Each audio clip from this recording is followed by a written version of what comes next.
Hey Rebels, I'm Rocky. And this is Regina, and you're listening to the Artist Rebellion podcast. Whether you're an established artist looking for that extra push, or a budding creative eager to make your mark, we have room for you here. Creative confidence is necessary for any artistic career. And it is really hard to cultivate that, especially in today's arena of engagement and of public participation and of the need for validation and the need to be seen. That is its own cycle, which Regina's going to talk about in a few minutes. But before that, I wanted to talk about how, yes, the cycle of being seen and being validated in our art really does help our confidence. But what we want to learn to cultivate is inner confidence that can survive regardless of external circumstances. You know, when we're on social media and we get a really great, comment or something, it is a dopamine hit. It is something that sets us in and anchors in the idea oh, I'm doing a good thing. I'm doing the thing. And that can create momentum. But the flip side can happen, right? So what you want to look at when you are cultivating this inner confidence, you're sort of gathering up the confidence to start or to continue or to finish or to get your shit out there is, I think, a few steps have helped me and have helped people that I know. And the first is to start to gather evidence of your project being possible. And that is either people outside of you have done it. It's been done, right? The fact that it's been done means that you have the potential to do it. The other thing is to look at your own experience and to start making a list of what strengths you're bringing to the table. So say you're writing a book. Have you written a book before? Awesome. You have evidence that you can complete a book. What if you haven't written a book before? Then look at evidence of your words being out in the world and somebody saying they were valuable to them. Look at a time when you shared a story, even verbally, and it had a good response. Think about the time when you wrote a short story in high school or did a play or something that, one, anchors in the fact that you are in fact a storyteller, even if you feel like you don't have the confidence quite yet to finish a 300-page novel, but you have the makings. You have it in you. The other thing is to start gathering evidence of, I finished things before. I finished the marathon. I finished going to school. I finished building a house. I finished, a certain course or curriculum, whatever it is. You want to gather evidence of your ability to succeed in whatever endeavor. And I think that is huge. I think looking for examples of something being done and then looking for examples in your own life of your ability to do it is going to start to build your confidence. And then you gather the evidence, you start to build up this feeling of maybe I can do it. And then you immediately act. You immediately get into motion.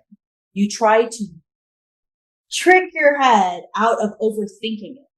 And the more that you act and create and keep showing up and keep striking things off the list and accomplishing, the more you're going to trust yourself. And a lot of creative confidence is just self-trust. And so keep showing up. When you start to feel wobbly, start gathering up your evidence. Look away from any perceived mistakes and look and go all in on your strengths and amplify those. And as you start to learn how to leverage those in your favor, you're going to start to feel like with every accomplishment, with every win, with every stride forward, you're going to feel like you got this. But that is all the inner game. That is all, getting into momentum and cultivating that confidence. But I also think it's really important to be really honest about the state of affairs, especially if you are putting your art online or in any kind of public forum, that you are part of a cycle. And Regina, talk about that, because you've brought that to the artist community before. Yeah, I believe that there is a cycle that we get into or that exists when it comes to creative confidence. I feel like it's kind of like a gauge, right? And you talked about dopamine hits. So when things are good, you get the hit. And when things maybe are quiet, we get lack of engagement. Yeah, lack of engagement, or a negative comment, or a criticism that you didn't ask for, even if it's good criticism, right? Because all criticism you can get value from. Well, not everything, but some things. There are people out there that can criticize, and there are actual critiques that can move your art forward if you're open-minded. Right. So when we're putting our work out in the public for consumption, for review, for feedback, for public eye and opinions, we are looking for the hit, the scale, for the gauge to move in it's like positive, negative, PM, full, empty, P, positive. You are looking for those positive hits, meaning that you're on the right track, that this resonated with someone, that this made them feel a certain way, or whatever the case may be, fill in the blank, right? We're looking for a positive hit. But what happens is when we have a lack of engagement, right? That lack of engagement takes you down to the end, takes you down to the negative. And you feel, it goes back to your personal state. And within your personal state, you take it in and you're like, oh shit, that doesn't feel so good. And it hits your confidence. And I think it's very important to keep going regardless. Obviously I want you to keep going, but remember that you're part of a community. So when we put our work out there, right, we're hoping for the positive feedback, the cheerleading, the validation that you're doing something, because our art is meant to be consumed by the people around us, right? We're putting it out there to share it. And we have to make sure that when we have the scale going to the P, right, that gauge going to the positives, right, the full tank, that we don't focus so much on the N and take it in and take the hit and spiral. Then, right, and then it just keeps going back and forth, or just all this side, right? We start to take the hit, because you're going to try and then try again and try again. It's not like you're going to put one piece of art out, at your first piece, and then it's going to come back and you're like, oh, well, nobody liked it, I quit. No, you're going to get up and like, okay, well, on to the next piece, going to try that. On to the next piece, try that. What happens is if you continue to not have the dopamine hit or the hit of positives or some sort of engagement, that could take it back and completely obliterate your confidence. And then what I am fearful of is that you'll quit. That you'll quit creating because of those confidence hits. And it's a cycle. So remember that you're part of a community. So when we look at this gauge, remember that there are people out there that are creating community by engaging, right? So you need to be a part of that community as well. When you see someone creating and putting it out in the world, online, in person, remember that you also need to engage. If you want them to receive and engage, you must also be a part of that community and engage with them or it or that or the event or whatever the case may be. Because in the exchange of engagement, of positive feedback or positive engagement, those confidence boosts, it's part of that give and take. If you want to be seen as a creative, as an artist, you also must see. Yeah.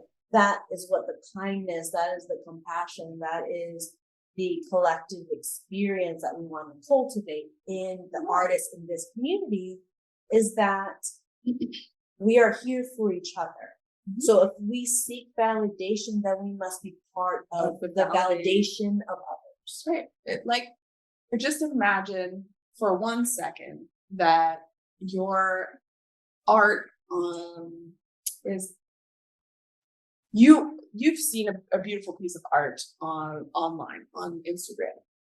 And for a second, let's take that out of Instagram. We're going to hang it on a wall in a gallery. And there are people buzzing around, and the person is standing there with their art. And you go up to that piece of art, you look at it, you look at the artist, and you walk away. How do you think the artist would feel if you engaged zero? Like nothing. What I'm trying to say is that at the end of the day, you wouldn't do that in person. If you do, you're very, very mean. I wouldn't want to go up to your art piece or your story or your book, look at you in the eye, look at your craft that you've worked so hard on to create, and have no emotional reaction. Have not even a congratulations, you finished. I'm so proud of you. Because being a part of this community, it's not one-sided. We are together, all of us. The strings tie us together. It's an energetic exchange, and we need to participate in it consciously and intentionally, because we want to cultivate an artist community that feels empowered and seen, but it starts with us. So act accordingly. Thank you for listening to the Artist Rebellion podcast. Remember, be brave, stay rebellious, and we'll catch you next week. I think you're going to hear that one. So there's a thunderstorm. There's a thunderstorm raging around us. So we'll try to take that out. But it probably will stay. Yeah, it'll probably stay. If you heard that, that's amazing.